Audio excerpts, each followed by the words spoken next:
Opening the flank, this establishes an immediate imbalance, potentially restricting black's queenside development. Preparing to challenge white's central pawns, aiming for solid development and a flexible pawn structure. Asserting central presence establishes immediate control and prompts black to define their response to this dawning pawn structure. Immediately confronting white's central pawn creates a dynamic battle for the pawn center, promising rich tactical and positional struggles. Developing this knight immediately contests the center and prepares for further development while black grapples with pawn structure. Unlocking the kingside for future queenside play, this knight bravely steps into the center, challenging white's pawn structure. Fortifying the center with a solid pawn structure aims for harmonious development, potentially restricting black's d-pawn. Fortifying the pawn chain secures central control and prepares for piece development, a solid choice. Solidifying central control, this knight advances to a natural square, preparing for pawn expansion and safeguarding the king. Solidifying the center and preparing for queenside development, this knight prepares to support the d5 pawn and potentially swing to c5. Deploying the bishop to d3 bolsters the kingside structure and prepares for kingside castling, a crucial step in solidifying white's central pawn structure. Developing the bishop solidifies black's center and prepares castling, fostering harmonious piece placement. Securing the king is paramount, initiating the pawn storm potential on the kingside.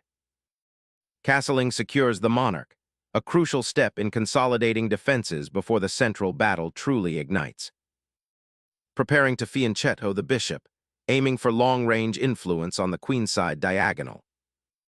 Unlocking the queenside diagonal for the bishop creates a harmonious piece deployment, though it subtly concedes central space. Preparing a central pawn push, or maneuvering the queen to a more active square. Developing the bishop to b7 targets the long diagonal and prepares for potential queen's side pressure. Activating the rook on the open d-file solidifies white's central control and prepares for potential pawn pushes. Connecting the rooks and supporting the d5 pawn while preparing to challenge the d4 square demonstrates solid development. A quiet bishop development, aiming to improve its scope and potentially support a kingside advance later, while solidifying the central pawn structure. The rook now joins the central struggle, eyeing the d-file for potential pressure against white's pawn structure.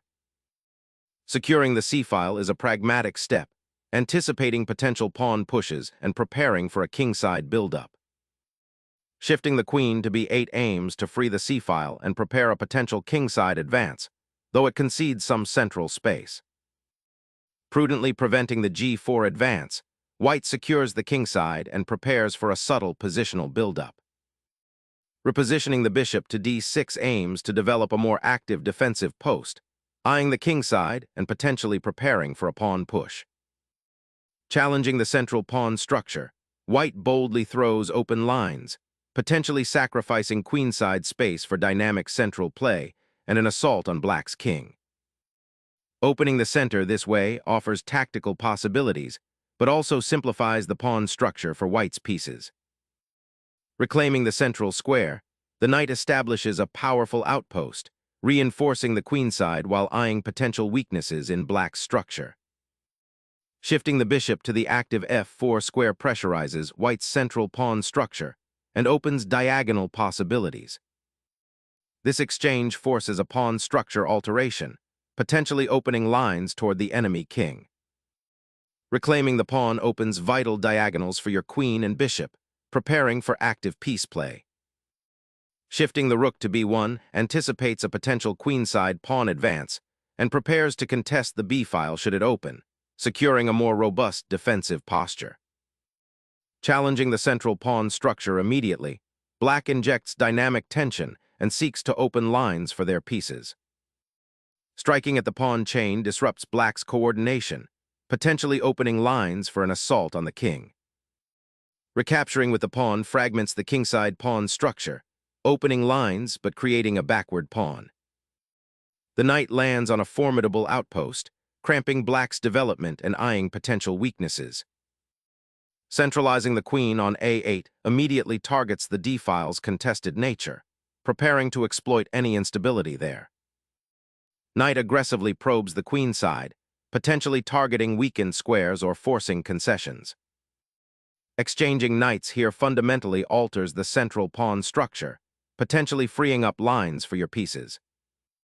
Unpinning the queen creates immediate pressure on the now undefended b7 pawn. Bishops now mirror each other, but black's piece faces a less active diagonal. Sacrificing the bishop here opens a powerful diagonal for the queen. The rook retreats, seeking safety while maintaining a watchful eye on the d-file, preparing for potential future skirmishes along that crucial open territory. Consolidating bishop placement, this maneuver anticipates potential sacrifices and readies for a more active rook presence. The queen retreats, a necessary precaution to avoid further entanglement and prepare for a potential repositioning. Liberating the rook from its defensive post, this action aims to wrestle control of the open file and potentially simplify into a more favorable endgame. Liberating the queen from its cramped position allows for more active play and potential counterplay on the open files. Reclaiming the open file, this redeployment aims to exploit weaknesses that may arise from black's slightly passive structure. Stabilizing the pawn structure here is crucial, preventing further white pawn advances and preparing to contest the open d-file. Shifting the bishop aggressively aims to disrupt black's pawn structure and potentially expose their monarch to further attack. Exchanging the knight for the bishop creates imbalances, weakening black's pawn structure on the king side. Regaining the piece solidifies white's central pawn advantage, opening pathways for queen activity. Securing the king from potential queen threats is a prudent step, though it concedes the bishop pair. Centralizing the queen opens a vital diagonal and readies a central pawn push. Shifting the bishop to e4 prepares to reoccupy the e-file and potentially pressure white's weakened pawn structure. Securing the d-file for the queen creates potential threats against black's slightly exposed king. Reclaiming the open file with the rook aims to disrupt white's central dominance. Sharpening the kingside pawn structure after the exchange aims to create attacking chances. Sacrificing the bishop this way invites a dangerous pawn push and creates weaknesses around the king. Reinforcing the central pawn structure, this move seeks to solidify white's position and prepare for potential advances. Releasing the pin on the file frees the rook, potentially allowing for pressure on the first rank or a tactical regrouping. Trading queen simplifies, focusing attention on the isolated d-pawn and black's exposed king. A strategic decision to simplify, accepting a passive rook position to avoid further material loss. Solidifying the pawn structure is paramount for white's endgame advantage. Asserting dominion over the b-file, this maneuver aims to pry open lines for the rook. Initiating a rook exchange now simplifies the position and prepares for a pawn race on the queen side. Rerouting the bishop to d6 offers defensive support to the queenside pawns. A territorial dispute erupts on the queen side as white boldly pushes the b-pawn, seeking counterplay against black's entrenched pieces and aiming to open lines. Securing the king's safety from the queenside threats should be paramount now, as the rook on b2 could become a menace. Activating the king is a key step in this endgame, aiming to reclaim central squares and bolster the pawn structure. Navigating towards the king's safety, this maneuver prioritizes the monarch's well-being amidst the evolving queenside pressure and pawn structure. Positioning the monarch toward the center can be a vital step in navigating these simplified structures. Shifting the king towards the center is vital for the endgame, anticipating pawn advances and preparing for action. Repositioning the bishop to the active diagonal enhances its influence on the queen side. Bringing the king closer to the center aims to activate it for the approaching endgame, a sensible strategy given the material balance. Pioneering a pawn thrust to seize more territory, forcing black to react. Embracing the open file offers a chance to disrupt white's pawn structure and potentially activate the rook on the queen side. expanding pawns on the queenside aims to generate new attacking avenues and pressure. Initiating a pawn advance on the kingside aims to activate the sidelined rook and potentially create weaknesses around white's king. Opening the queenside pawn chain offers a chance to activate your rook, but be mindful of black's potentially advanced pawns. A pivotal moment arrives as black challenges white's central pawn formation, aiming to unlock crucial diagonals for their remaining pieces. Reactivating the rook to the center offers more dynamic pressure on the queenside pawns. Shifting the bishop to f7 prepares for potential king safety or a coordinated attack on the queenside. Unlocking the kingside immediately creates dynamic play and targets the vulnerable black king. Capturing the pawn creates an immediate pawn structure imbalance, potentially simplifying into an endgame where black's kingside pawn majority might become relevant. Reclaiming the king from the pawn chain's shadows offers a breath of fresh air, aiming to activate it in the impending endgame skirmish. A welcome centralization of the rook, aiming to contest the open file and support the pawn push. Activating the bishop to occupy the strategically crucial light squares offers white renewed central influence. Sacrificing a tempo to challenge the central pawn advance shows a clear intent to disrupt white's queenside space. Gaining a crucial outpost for the bishop, this maneuver cramps black's position and prepares for a potential pawn breakthrough. This pawn thrust seeks to disrupt white's defensive structure and open a diagonal for the bishop, though it risks weakening black's king. The white king ventures into the fray, preparing to escort the pawns forward. Activating the rook on the open file will challenge white's central pawn structure and aim for better piece coordination. Activating the bishop to a central outpost reclaims initiative and pressures the isolated pawns. Consolidating the rook to the central file offers a new axis of control. Pushing the king forward aims to participate more actively in the endgame, seeking to exploit any weaknesses. Bringing the bishop back to a passive square allows white to consolidate their central presence and potentially advance on the queenside. Securing the rook on the open file provides critical support for an eventual pawn advance. Positioning the bishop on the 7th rank aims to disrupt white's passed pawn potential. Clearing the way for the rook to occupy the crucial central file is a priority now. A desperate tempo gain aiming to disrupt white's solidified pawn structure and potentially create a passed pawn later. Reclaiming the central outpost, white prepares to support the pawn push and challenge black's isolated pieces. Relocating the rook to d8 frees the 8th rank and prepares to contest the open file with white's rook. Pawns advance to gain space, but the king's safety could be compromised.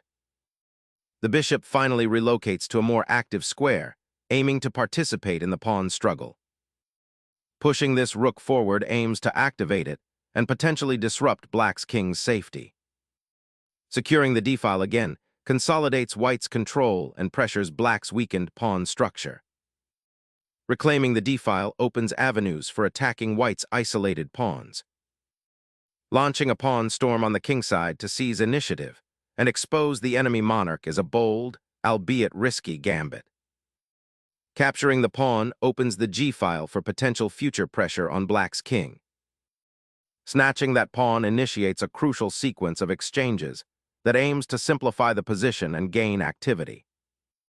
Safeguarding the king is paramount as it ventures towards central influence, eyeing potential pawn advances. Activating the bishop to h4 could create immediate pressure on white's pawn structure. Breaking the pawn chain with the king is key to opening lines for the rook. Sacrificing the pawn opens the a-file, potentially creating powerful mating threats along the rank. This pawn push seizes the open file and forces black's rook to a compromised position. Securing the king's escape route from the escalating pawn storm on the queenside is paramount. Seizing the open file, the rook penetrates decisively, aiming to destabilize the black king. Unleashing the rook to control the new open rank, aiming to disrupt white's advancing pawn and queen. Securing that crucial outpost for the bishop now puts immense pressure on black's queenside pawn structure. Snagging the bishop with a timely check forces white's king into a less secure position, disrupting their coordination. Capturing the bishop solidifies control of the 7th rank, crucial for initiating a mating attack against the exposed monarch. Sacrificing the king for a passed pawn on the queenside creates an immediate endgame crisis for white. Initiating a pawn storm on the kingside now aims to crack open the defense. Sacrificing the rook's protection allows white's king to advance decisively on the queenside. Pressing the bishop to the 7th rank solidifies control over the open files and prepares for pawn promotion. Activating the rook to challenge white's bishop pair creates interesting counterplay. Reinforcing the bishop's outpost on e2 solidifies central control and prepares potential pawn pushes. Seeking to activate the rook on the open king file, aiming to disrupt white's kingside pawn structure. Bringing the king closer to the action helps defend the weak pawns and prepares for potential pawn races. Seeking activity, the king ventures forward, aiming to disrupt white's defensive setup. A timely rook repositioning begins to exploit the open lines for potential activity. Dislodging the powerful rook from its perch on the semi-open file signals a desire to untangle pieces and potentially create a passed pawn. Unlocking the king's escape routes and preparing for a decisive pawn push forward. The black king, suddenly exposed, now faces relentless pressure from white's mobile pieces. The rook now anchors the queenside expansion, preparing to seize open files or advance the pawns. This defensive maneuver aims to preserve material and connect the rooks for potential counterplay on the open files. A strategic repositioning to contest the vital central files. Challenging the rook's position forces white to reconsider their coordination and prevents immediate pawn advances. Securing the king on its current square offers a degree of safety from potential rook checks on the open files. Probing for weaknesses, black aims to destabilize white's king and open lines for attack. Unleashing the rook to dominate the 7th rank, threatening to decimate black's pawn structure. Pushing the pawn forward bravely opens new attacking avenues, aiming to disrupt white's pawn chain and create counterplay. Pushing the pawn advances the central formation, creating a potential barrier for the black king's escape. This thrust immediately grabs for the open file, aiming to disrupt white's rook battery and seize initiative. Reasserting pressure along the kingside, the rook now eyes the vulnerable pawn chain. Unleashing a pawn to threaten the king's safety, seeking to disrupt white's coordination and create counterplay. Securing the rook's advance creates unstoppable pressure on the kingside. Sacrificing the rook for a powerful passed pawn and king attack, aiming to unravel the opposition's defenses. King's safety becomes paramount now. The monarch seeks refuge from the relentless pawn push and active enemy rook. The king's safe harbor is compromised, urging a retreat from the attacking rook's gaze. The rook's forceful advance now exploits black's exposed monarch, aiming to disrupt their coordination and force concessions.